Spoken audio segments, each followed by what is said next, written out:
This is TimeLens, a tool I built to analyze CSV time series with an LLM pipeline.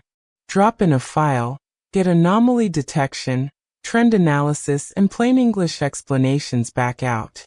No manual chart reading required. The architecture separates statistical preprocessing from the language model. Z-score flagging and rolling trend decomposition run first. The LLM only ever sees structured summaries, not raw values. I designed it that way to keep the output grounded and auditable. Full disclosure.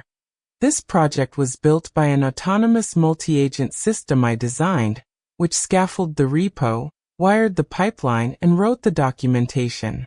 To run it locally, one pip install, then a single CLI command pointing at your CSV and specifying the target column. Output goes to stout or a markdown file. The README walks through a sample dataset, so you can verify everything is working before you bring your own data. All the code is here under my handle, Ritik Patel. If you're doing time series work and want LLM-generated narrative without writing the glue yourself, this is a workable starting point.